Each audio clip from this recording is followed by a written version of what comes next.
Yo, what's up mga katropa? Good day po sa inyong lahat and welcome back dito sa channel ko. Kung bago ka lang dito, welcome na welcome ka rin. Pagkatapos ng panoorin ng video na to, huwag mo lang kalimutan mag-like, comment, and subscribe. At huwag mo rin kalimutan na sunduin ng ating notification bell para lagi ka updated sa mga bago kong videos.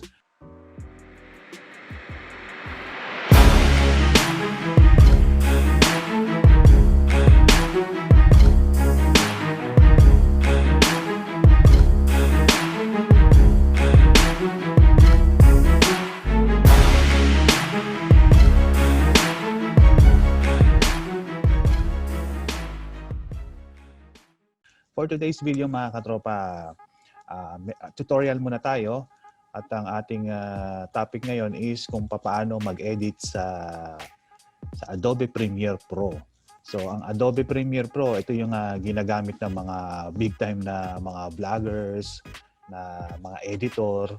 So hindi naman tayo big time, small time lang naman tayo mga katropa. Kaya lang, ang ginagamit ko kasing editing software is yung KineMaster tsaka yung Filmora, which is telepono ko lang ginagawa yon. Kaso bumigay na yung ating telepono, kaya nag-practice ako mag-edit dito sa ating PC at ang gagamitin ko nga is yung Adobe Premiere. Baguhan lang ako dito mga katropa sa Adobe Premiere. Siguro mga nakakawalong vlogs pa lang ako or videos na na-edit dito, which is ako napapractice ko na at medyo natututo na ako. Marami pa akong kailangang matutunan pero i-share ko lang sa inyo kung ano yung mga ginagawa kong pag-edit dito sa ating Adobe Premiere na ginagamit ko nga sa pag-edit ng aking mga vlogs. So, ang inform ko lang pala kayo mga katropa, ang minimum requirements ng Adobe Premiere Pro is 6 GB RAM. Tsaka i5 yung inyong specs ng inyong computer o yung inyong laptop. Actually, yung sa akin naman, na-meet naman yung requirements kaya tumatakbo naman siya ng maganda. Siguro kapag medyo mababa ang inyong PC, medyo maglalag yung inyong Adobe Premiere. So, ayun. Basta napaka-basic lang ito nga ituturo ko sa inyo. Kasi nga, siguro 2 months ko pa lang siya ginagamit. At hindi naman lahat ng function ng Adobe Premiere nagagamit ko. So basic lang to. So yung mga nanonood na expert diyan huwag niyo nang panoorin to. So for beginners lang to. Sa yung mga nakagamit na or yung hindi pa nakakagamit. So ituturo ko sa inyo kung paano yung basic editing dito sa paulit-ulit yata ako. Basta ituturo ko sa inyo yung basic editing dito sa Adobe Premiere Pro. So, punta na tayo sa ating PC. Ayan mga katropa, nandito na tayo sa ating PC, sa ating laptop. Ngayon, siyempre, unang nating i-click yung ating Adobe Premiere Pro. Ayan. So, inform ko lang ulit kayo, basic lang to. Hindi ako professional na nagtuturo. Base lang to sa na-experience ko dito sa pag-edit dito sa Adobe Premiere Pro. Kaya i-share ko lang.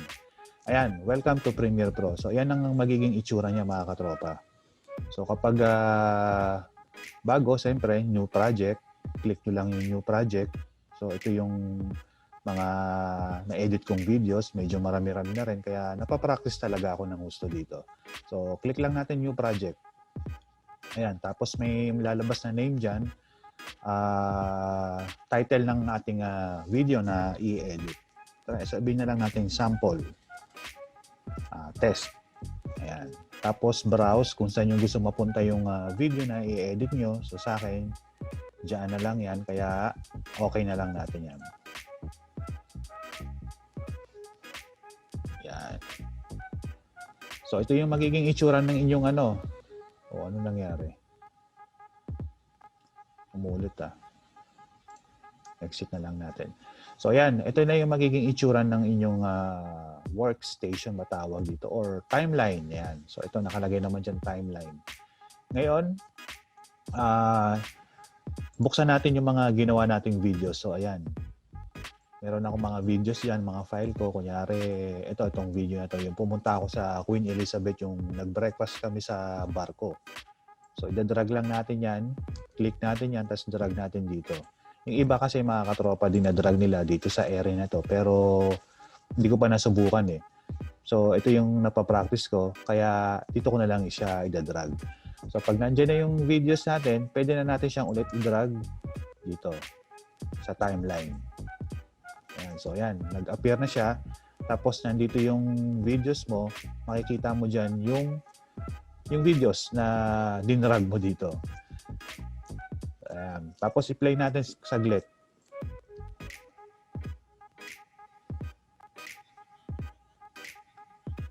O, ayan. Kasi dito sa part na to, sa part ng video na to, may palaki natin ng konti. Dito sa part ng video na to, kailangan nating alisin yung part na hindi pa ako nagsasalita. Ayan. Ayan, dito dapat ikakat natin. So, nandito yung mga magagamit natin. So, explore niyo lang kung ano to. Kasi ang madalas kong gamitin dito itong selection tool, razor tool, itong parang blade na itsura. So, ito yung pagkakat ng video tsaka ng audio. Tsaka text tool. Type tool pala, sorry. So, yung type tool na yan po pwede kayong magsulat dito sa video na to. So, ayan. Ano lang natin, click lang natin yung razor tool. Tapos, click natin dyan. Ayan. So, itong part na to, yan yung makakat. Tapos, punta ulit tayo selection tool. Right-click natin. Tapos, ripple delete. So, ayan. Napunta na dyan. Kaya yung video natin, wala na siyang hindi na siya yung na-cut na natin yung hindi natin dapat po pwedeng mapanood. Ayan. Di ba? So, ngayon, na-cut na natin. Ang next naman is yung paglalagay ng background music. So, ganun din. Meron ka siyempreng file dyan. Nasaan na yung mga background music ko? Teka. Sa desktop. Music. Kunyari ito. Yan, drag din ulit. Ganun lang. Drag lang ng drag yan. Kung ano yung mga gusto nyong ilagay, dadrag nyo lang dito sa project na to. Tapos minimize ulit. Lagay nyo naman dito sa baba. Kasi ito yung inyong makikita ninyong layout to alam ko eh. Yan, video 3, video 2, video 1. So, pwede nyo ilagay yung video dito sa video 1, sa video 2, tsaka sa video 3. Ito namang A, yan yung audio. Pwede nyo ilagay ng audio dito, dito, yan, hanggang 3. Hindi ko lang sigurado kung pwede pa siyang dagdagan kasi hindi ko pa siya masyadong na-explore. So, hanggang audio 3 muna tayo tsaka video 3. So, ayan, meron na siyang background music. Ewan ko kung naririnig nyo eh. Ngayon, masyadong malakas yung ating music. So, pwede natin siyang pahinaan. Ayan, click lang natin. Ayan. Tapos dito sa area na to lalabas yan. Tapos punta lang tayo sa saan na ba yun? Okay. Yan, sa effects control.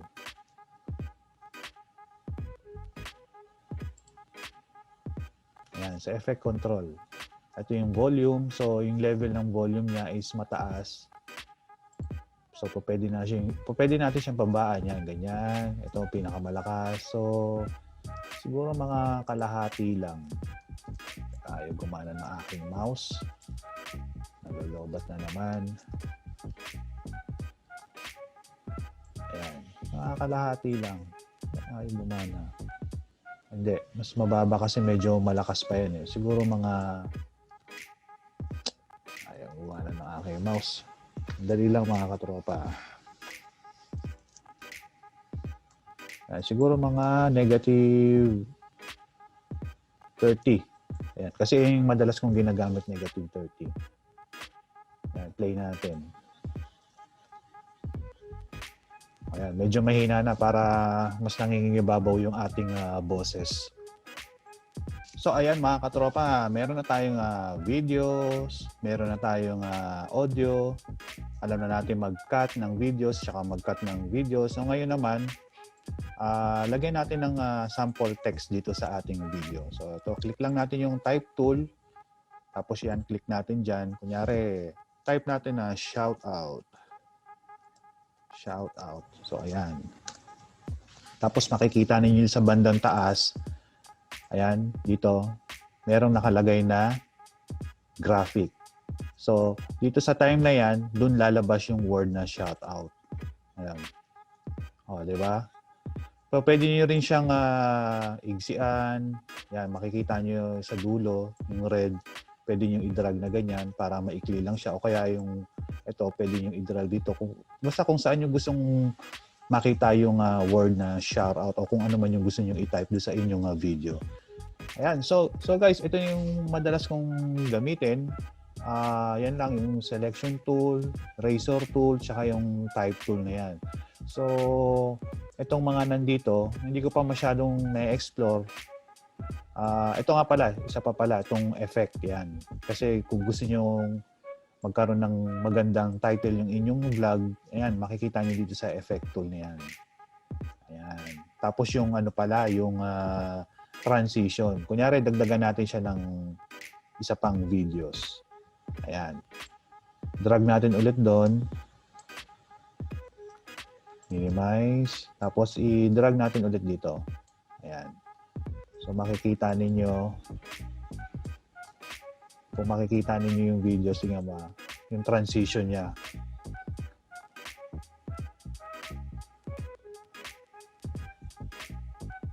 So yung 'di ba yung paglipat niya doon sa kabilang videos bigla. So gusto niyo maging smooth, punta lang kayo sa video transition 'yan.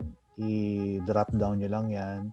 Tapos yung dissolve. Usually yung sa effect mga katropa, ang ginagamit ko diyan sa transition is yung deep to white. Yan, click nyo lang, tapos i-drag nyo lang dito sa gitna niyan. Ayan, tapos okay lang natin yan. Tingin nyo, pagmasdan nyo mga katropa, paano siya yung transition niya.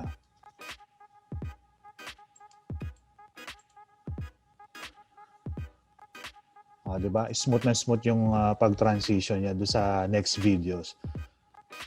Kapag wala yan, hindi yung maganda. So, gusto nyo palitan mo, i-delete lang natin siya. Click nyo lang, tapos delete. Try natin tong deep to black. Yung black naman. Okay. Let's play natin. Ganun lang. Para smooth na smooth lang yung transition. Tapos kung gusto nyo naman lagyan ng kunyari, title yung inyong vlog dito sa harapan. Teka. Alisin muna natin yung shoutout na yan. Lagay natin dito kunyari. Tapos lalagay natin ng title, yung ating vlog. So punta lang tayo sa Essential Graphics. Tapos browse. Ayan. May mga ano na dito, may mga template na pwede yung pagpilian. Actually, ang ginagamit ko dito madalas yung, ito papakita ko sa inyo. So, ito, your title here. Click nyo lang, tapos siyempre, drag ulit ganyan. Ayan. Play natin para makita ninyo. Di ba? Ngayon po pwede yung i-edit yan. Click nyo lang dyan. Tapos, ayan. May cursor na dyan. Pwede nyo lang nilagay yung title. Kunyari, Queen Elizabeth. Queen Elizabeth. Tapos sa episode name, kunyari, depende sa inyo mga katropa. Ito sample lang to. Episode name, kunyari, vlog number 1. Vlog number 1. Ayan. Ngayon, i-play natin. Tingnan niyo, pagmasdan niyo yung mangyayari dyan.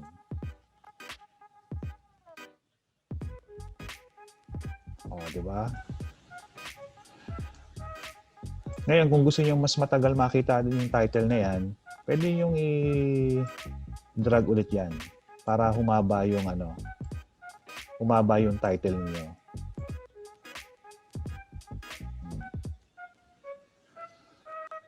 Pwede niyo rin palitan yung mga font yan. Nandiyan na yan dito sa side na yan.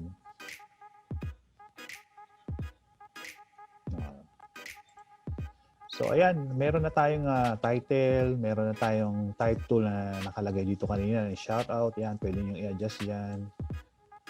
Play natin ulit. Kunyari, may shoutout tayo.